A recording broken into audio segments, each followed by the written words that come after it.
UK के prime minister और उनकी लेबर पार्टी ने हाल ही में इमिग्रेशन से रिलेटेड एक वाइट पेपर इशू किया है, जिसका मकसद यूके में वर्क और स्टडी के सिलसिले में आने वाले लोगों की तादाद को लिमिट करना है। सुनिए उन्होंने क्या कहा। I believe we need to reduce immigration significantly. पिछले साल यूके में इमिग्रेंट्स का फिगर 7,28,000 था। इलेक्शन से पहले लेबर पार्टी ने यह वादा किया था कि वो इमिग्रेंट्स की तादाद को कम करेंगे। उन्होंने ये कहा था कि उनको इमिग्रेंट्स की काबिलियत से कोई मसला नहीं है, बस वो इमिग्रेंट्स की तादाद को कम करना चाहते हैं। The debate is not about the worth of migrant. It's about control of migration. तो आज की इस वीडियो में हम जानेंगे कि यूके की इस नई इमिग्रेशन पॉलिसी के अहम पॉइंट्स क्या हैं और यूके में वर्क और स्टडी से रिलेटेड आने वाले लोगों पर इसका क्या असर पड़ेगा। तो चलिए स्टार्ट करते हैं। इससे पहले कि हम इस नई पॉलिसी के अहम पॉइंट्स पर बात करें, ये जानना ज़रूरी है कि यूके गवर्नमेंट ने ये कदम लीगल इमिग्रेशन को लिमिट करने के लिए उठाया है, जैसे कि जो लोग वर्क या स्टडी वीज़ा पर यूके में आते हैं उन लोगों की इमिग्रेशन को लिमिट करने के लिए बनाया है, ना कि उन लोगों के लिए जो कि इलीगली यूके में इंटर होते हैं। सबसे पहली और फौरी तब्दीली ये है कि केयर वर्कर वीज़ा को नेक्स्ट मंथ से कम्प्लीटली बंद कर दिया जाएगा। ये वो लोग होते हैं जो यूके के एम्प्लॉयर बाहर से हायर करते हैं यूके के एल्डरली लोगों की केयर के लिए। याद रहे कि पिछले साल केयर वर्कर वीज़ा पर डिपेंडेंट लाने की सहूलत को भी ख़त्म कर दिया गया था।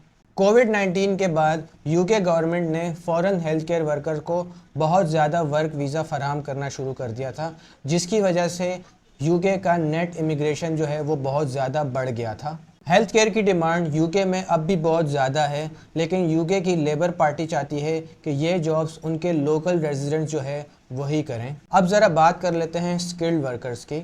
स्किल्ड वर्कर्स जो यूके में जॉब के लिए आते हैं उसमें ज़्यादातर केसेस में डिग्री को लाजमी करार दे दिया है। इसके साथ साथ रेजिडेंसी के पीरियड में भी इजाफा कर दिया है। जैसे पहले आपको 5 साल वेट करना पड़ता था रेजिडेंसी के लिए, अब ये वेट पीरियड बढ़ के 10 साल हो गया है। इसके साथ साथ यूके गवर्नमेंट ने एक पॉइंट बेस्ड सिस्टम भी मुतारिफ़ कराया है, जिसमें यूके की सोसाइटी और इकोनॉमी में हिस्सा डालने पर वर्कर्स को पॉइंट्स इशू किए जाएंगे। इस पॉइंट्स को यूज़ करके वर्कर्स अपने 10 साल के रेजिडेंसी के वेट पीरियड को कम कर सकते हैं। लेकिन अब तक ये बात क्लियर नहीं है कि इस पॉइंट बेस्ड सिस्टम का इतलाक़ सिर्फ न्यू वर्क वीज़ा होल्डर्स पर होगा या उन लोगों पर भी होगा जो ऑलरेडी यूके में जॉब कर रहे हैं। ताहम यूके गवर्नमेंट चाहती है कि इस 10 साल के वेट पीरियड का इतलाक़ उन 15 लाख फॉरेन वर्कर्स पर भी हो जो इस वक्त यूके के अंदर जॉब कर रहे हैं। लेकिन इसके साथ साथ उनका ये भी कहना है कि ये फ़ैसला पब्लिक के साथ मशवरा लेने के बाद ही किया जाएगा। इसके साथ एक चेंज ये भी किया है कि जो कंपनीज फॉरेन वर्कर्स को स्पॉन्सर करती थी उनकी स्पॉन्सरशिप में भी 32% इजाफा कर दिया है। नई इमिग्रेशन पॉलिसी का एक अहम पहलू ये भी है कि वर्क वीज़ा के लिए इंग्लिश लैंग्वेज टेस्ट के मिनिमम स्कोर की रिक्वायरमेंट को भी बढ़ा दिया गया है। इसके अलावा डिपेंडेंट्स के लिए अगर वो एडल्ट्स हैं उनके लिए भी इंग्लिश लैंग्वेज टेस्ट को लाजमी करार दे दिया है। वर्क वीज़ा पॉलिसी चेंज का आखिरी पॉइंट ये है कि इन्होंने उस लिस्ट को भी रिड्यूस कर दिया है जिसके तहत यूके के एम्प्लॉयर फॉरेन वर्कर्स को बाहर से स्पॉन्सर किया करते थे।